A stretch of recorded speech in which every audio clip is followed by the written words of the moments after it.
ኢትዮጵያ ውስጥ አሁን ግብረ ሰዶም እየተስፋፋ ነው። የሚቀረን አሁን ሰላማዊ ሰልፉ ብቻ ነው የቀረን። ግብረ ሰዶም የሚፈቀድን በድብቅ ግን እልም ብሎ አልቋል። እነዚህ ግብረ ሰዶማውያን እየተደራጁ ገዳም እየገቡም ጭምር ነው። ሀገራችን የኃጢአት ታላቅ አድርገናታል። ታላቋን ሀገር ኢትዮጵያን ዛሬውን በኃጢአት የምትታወቅ ሀገር አደረግናት በእውነቱ ማለት ነው።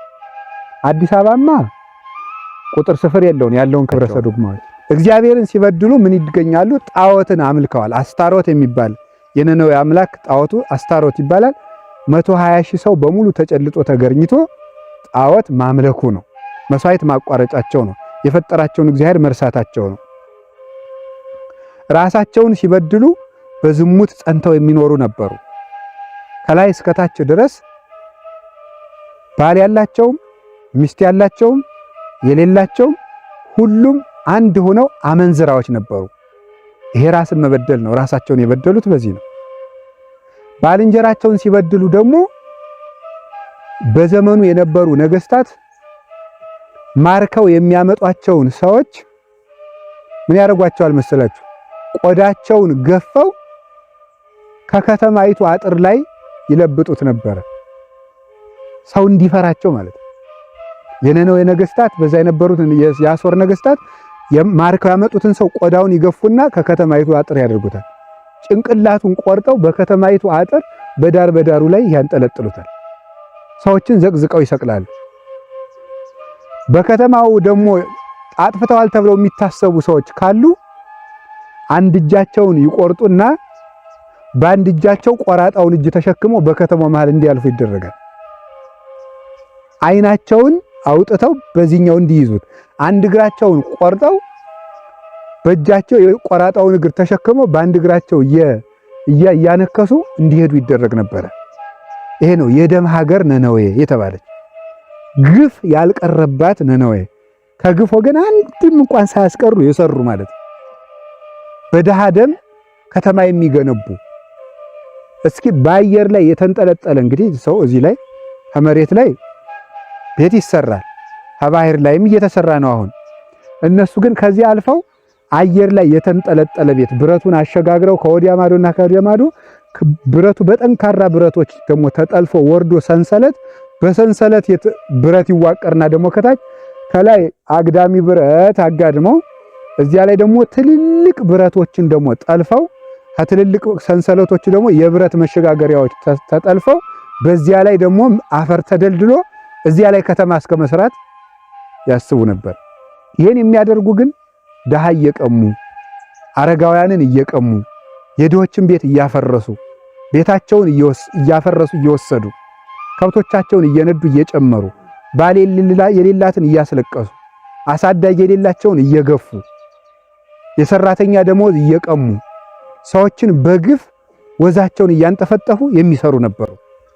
ይሄ ግፋቸው ለደም ሀገር ለነነዌ ወዮላት። የደም ሀገር ማለት የሰው ደም እያፈሰሱ የሰው ገንዘብ እየቀሙ የሚሰራ ከተማ ማለት ነው። አሌ ሎቱ ለዘይሐንጽ ሀገረ በደም ብሎ ዕንባቆምም ሲናገር ትንቢተ ዕንባቆም ላይ ትንቢተ ዕንባቆም ምዕራፍ 2 ላይ ሲናገር ሀገርን በደም ለሚሰሩ ሰዎች ወዮላቸው ብሎ ሀገርን በደም ለሚሰሩ ማለት ሰው ገለው ድንበር ለሚያሰፉ፣ ሰው ገለው ከተማ ለሚያስፋፉ፣ ሰው ገለው ቤተ መንግስታቸውን ለሚሰሩ፣ በሰው ደም ቤት ለሚሰሩ ባለስልጣናት፣ በሰው ደም ቤት ለሚሰሩ ባለጸጎች፣ ደሃ ጦም አድሮ ደሃው ጉሮሮ ላይ ቆመው ሀብት ለሚያከማቹ ባለጸጎች ወዮላቸው ከተማን በደም ለሚሰሩ። ስለዚህ ደምን ለተመላች በደም ለተሰራቸው ሀገር ለነነዌ ወዮላት። አላያችሁም እንዴ? በደም የተሰሩ ከተሞች ሲፈርሱ አይታችኋል። በግብጽ ሀገር የሰራት ንጉስ ፈርዖንም ሲፈርስ ከተሞችም ሲፈርሱ አይታችኋል። ደም ፈሶ የተሰራ ከተማ ሰራተኞችም አይጸኑም፣ ንጉሱም ይሻራል። ይሄ ነው ታላቂቱ ሀገር ነነዌ ያሰኛት ማለት ነው።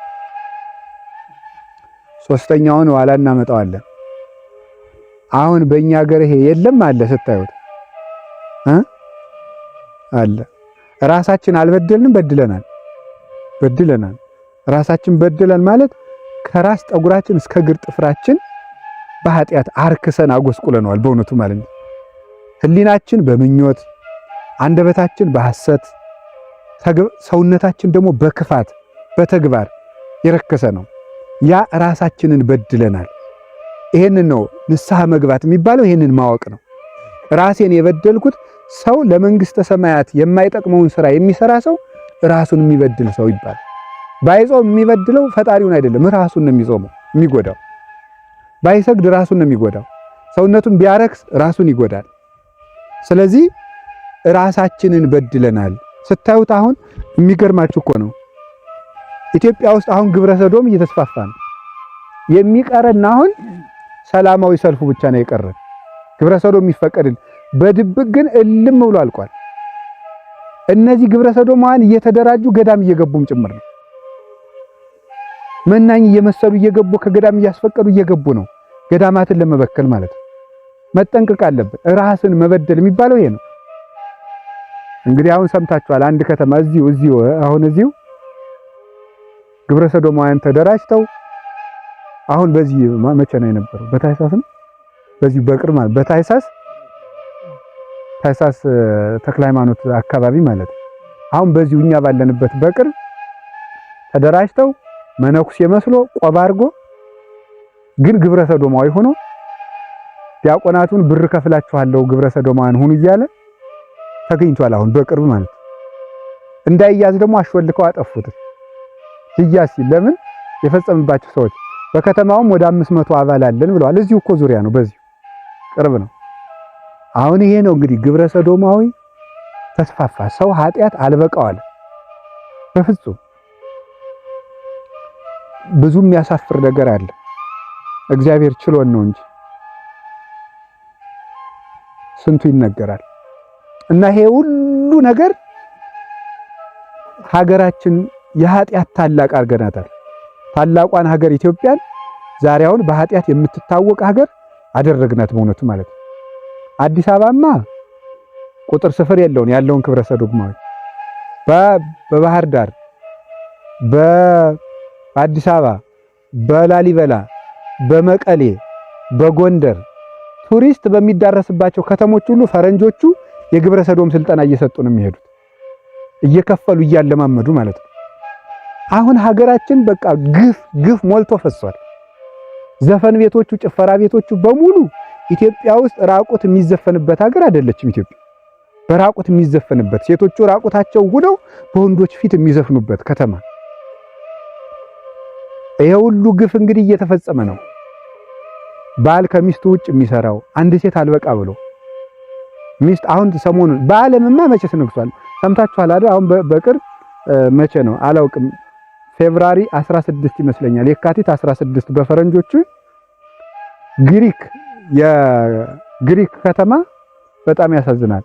የግሪክ ፓርላማ ግብረ ሰዶማዊን አጸደቀ።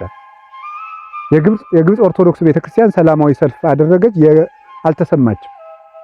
እንግዲህ ከምስራቅ ኦርቶዶክሶች ከሚባሉት ኦርቶዶክስ ከኛ ጋር ልዩነት ቢኖረንም የተወሰነ አለን፣ በነገረ ክርስቶስ ላይ የምንለያየው አለ። ግን እነሱ በኦርቶዶክሳዊነታቸው ጥብቅ ናቸው በራሳቸው ዓለም። ይሄን የሰይጣኑን ዓለም የግብረ ሰዶሙን ዓለም የሚከላከሉ ናቸው። ራሻ፣ ግሪክ፣ እነዚህ ሌሎቹ ማለት ነው፣ ዩጎዝላቪያ፣ ዩክሬንም ጭምር ማለት ነው። አሁን ሰውየውም የሚያደርገውን አናውቅም። እንግዲህ አሁን ፌብራሪ 16 ማለት ምን ማለት መሰላችሁ? በእኛ የካቲት 8 አካባቢ ማለት ነው። አሁን የዛሬ 10 ቀን አካባቢ ከአንድ ሀገር ከአንዲት ኦርቶዶክሳዊት ሀገር ውስጥ ለውስጥ ሲሰሩ ከርመው ግብረ ሰዶማዊነትን አጽድቀዋል። አሁን ኢትዮጵያ ውስጥም አሁን ውስጥ ለውስጥ አልቋል። በሆቴሎች ስልጠና እየተሰጠ አዲስ አበባ በሙሉ እየተሰራጨ አልቋል። አሁን ቀጥሎ የሚመጣው ምንድነው? ግብረ ሰዶማዊነት ይፈቀድልን። ሞኝ መስሏችኋል? ተጠይቋል እኮ በብፁዕ ቅዱስ አቡነ ጳውሎስ ጊዜ ተጠይቋል። እንግዲህ በብፁዕ ቅዱስ አቡነ ጳውሎስ ጊዜ ከተጠየቀ አሁን እንግዲህ አንድ 15 16 ዓመት እየሆነ ይሆናል። በትክክል ዓመተ ምሕረቱ ስለማላስታውስ ነው። የዚያን ጊዜ መንግስቱም መልሷል። ሰው በሚመሰገንበት ይመሰገናል፣ በሚነቀፍበት ይነቀፋል። በጊዜው የነበሩት ጠቅላይ ሚኒስትር አቶ መለስ ዜናዊም ኢትዮጵያ ይሄን አልለመደችም፣ የሃይማኖት ሀገር ናት ብለው መልሰዋል። ብፁዕ ቅዱስ አቡነ ጳውሎስም ተከራክረው መልሰዋል። ይሄንን የዚያን ጊዜ ከተጠየቀ የዚያን ጊዜ ጫፍ ደርሶ ነበር፣ ብዙ ሆነው ነበር በሉ። እዚያ ውስጥ 16 ዓመት ወይም 17 ዓመት ሲጨምሩበት የት እንደደረሰ አታውቁም። አሁን ተመሳሳዩ በስቷል። የሚመጣውን ሁሉ ሰው መጠንቀቅ አለብን በእውነቱ ማለት ነው። ተግታችሁ ባይናችሁ ቤተክርስቲያናችን ገዳማችንን መጠበቅ አለብን። ኃጢአት አንድ በራሳችን ሰውነት በስቷል። ሁለት እንደ ሀገር በድለናል። የሀገር በደል የሚባለው ይሄ ነው። ዝሙት፣ ራስን መበደል፣ ቀጥሎ ደግሞ ባልንጀራን መበደል። ኢትዮጵያ ውስጥ ያልተደረገ ኃጢአት እስቲ ፈልጉና ንገሩኝ። ሰው ገለን ያቃጠልን እኛ እኮ ነን። በሳት አቃጥለን የምንጨፍርባት ሀገር ኢትዮጵያ። ሰውን ገሉን አስከሬኑን የምናቃጥል በቁም። የሚገርማችሁ ነነዌ ውስጥ በንጉሱ ወይም ባለስልጣናቱ የተከፉበት ሰው በቁሙ እሳት ይቃጠል ነበር። በሳት ይቃጠላል። ጽፈውታል የኔ ቤተክርስቲያን ታሪክ ጸሐፊዎች። ታዲያ በቁም ኢትዮጵያ ውስጥ አሁን በቁም እሳት አልተቃጠለም? አይቻለሁ እኔ። አሁን የተቃጠለበትን እኔ ቪዲዮውንም አይቼዋለሁ። ቦታውን ወይም ክልሉን ብናገር ዘረኝነት እንደሚመስል አልናገርም፣ የት እንደተቃጠለ። በቁሙ ሰው እየለፈለፈ የወንድ ልጅ ያለህ እያለ በድንጋይ ተወግረን ገለናል ከነነፍሱ። ሰው በቁሙ በአደባባይ ሰቅለን ገለናል። እኛው ነን ይሄን ሁሉ የምናደርገው ማለት ነው። ሴቲቱን ሕይወቷ እያለ ነፍሰ ጡሪቱን ሆዷን ቀደን ጽንስ አውጥተናል። ጽንሱ ምን እንደሆነ እንይ ብለን ማለት ነው። ከዚች የተጸነሰው ሊያድግ አይገባውም ተብሎ እኛ ያላደረግነው እስኪ እንደው ምንድነው? እግዚአብሔር ያሳያችሁ። ሰውን ገለው እንዳይታወቅባቸው ሰውን ገለው ሀብቱን ወርሰው የሰውየውን አስከሬን አፈር ደልድለውበት እዚያ ላይ መኖሪያ ቤት የሚሰሩ ባለጸጎች አሉ ኢትዮጵያ ውስጥ። እንደዚህ ያለ ባለጸጋም አለ። እኛ ያልሰራነው ግፍ ፈልጉና ንገሩ። ሰውን በቁሙ በቢላዋ ቆዳውን ተገፏል ኢትዮጵያ ውስጥ። ይሄ ሁሉ የሚደረገው እኮ በዚህ 2-3 ዓመት ውስጥ እኮ ነው። ሰው በቁሙ ቆዳው እንዲያለ ሲገፈፍ አስባችሁታል?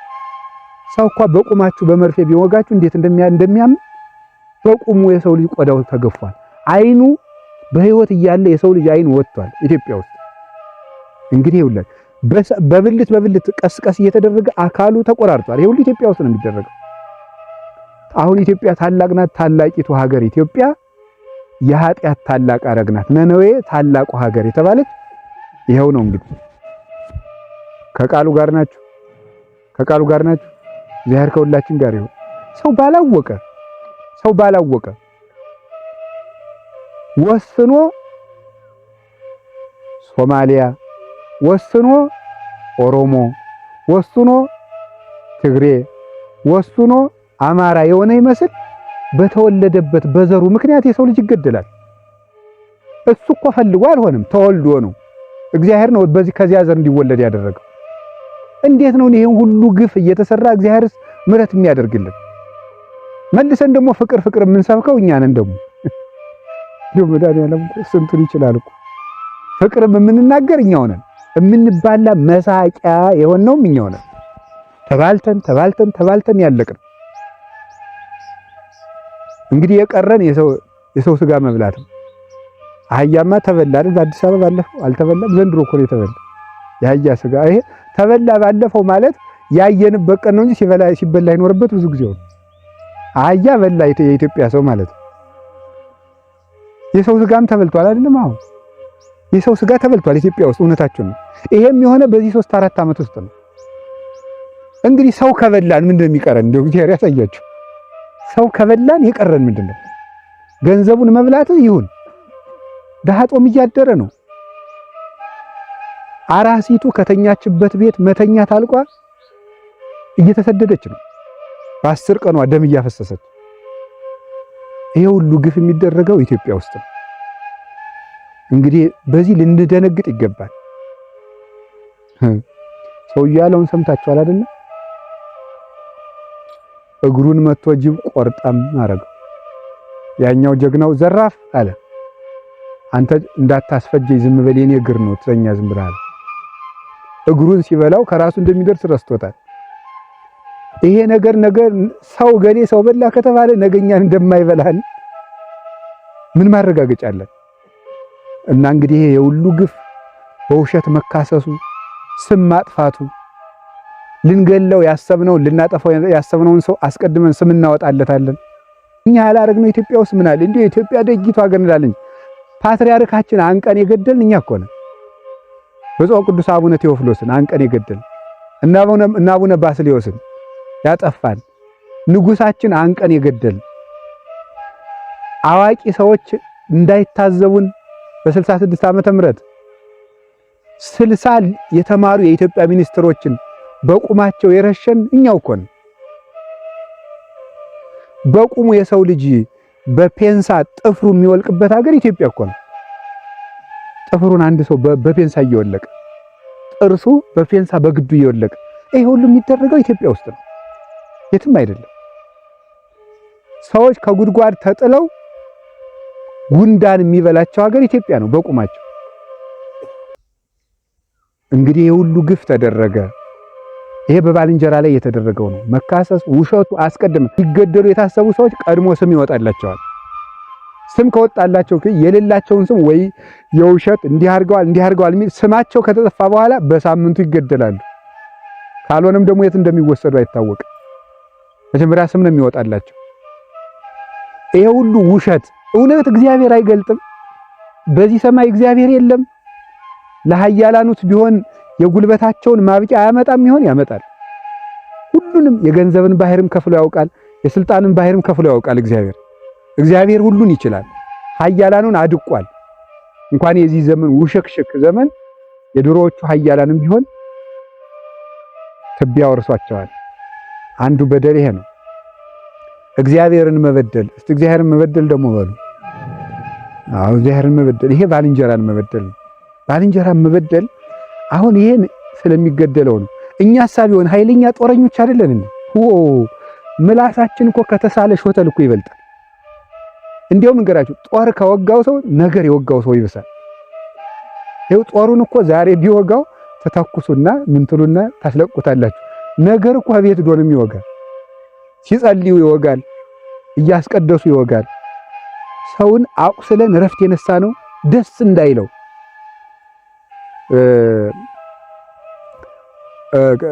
አንድ ጸሐፊ የጻፉት ነገር አለ። እንዲሁ ሰይጣን በምን ደስ ይልሃል አለው። ማን ነው በምን ይከፋል አሉት። ሰዎች ደስ ይላቸው ይከፋኛል። ሌላው ቀርቶ ፏፏቴ እየወረደ ሰዎች ፏፏቴውን እያደነቁ ደስ ሲላቸው ካየው ስለሚከፋኝ አደፈርሰዋለሁ አለ። ሰው ደስ እንዳይለው እናደርጋለን፣ ሆን ብለን እንዲከፋው ማለት አቀደን ሐሳብ አውጥተን አውርደን ይችን ብናገረው ልቡን ያደማልኛል ብለን እናደርጋለን። ይሄ ነው ባልንጀራን መበደል። የግልድኛ ላንቀማ እንችላለን። አየጉ ብለን አሁን እኛ በዚያ ከተማው ነው በሚቀሙት በሚያስሩት በሚገሉት ነው እንደዚህ የምናወጋው። እኛ ራሳችን እኮ ግፈኞች ነን። ሁላችንም አይውላችሁ አንድ ሰው ልቡ እንዲደማ ካደረግነው ሁላችንም ነፍሰ ገዳይ ነን። ጦር አንስተን ባንወጋው በነገር ጭንቅላቱን ከወጋ ነው ልቡ ሲደማ ካደረ ደም አፍሳሾች ነን እኛም ማለት ነው። ይሄ ነው ባልንጀራን አለመበደል። ለሰው ሰላም መስጠት ይገባል። የሰውን ሰላም አንንሳ። ሰዎች በሰላም እንዲኖሩ እንፍቀድላቸው ባካችሁ። የሰዎችን ቤት እየሄደን አናደፍርስባቸው። ሰው በሰላም እንዲያድር አድርጉት።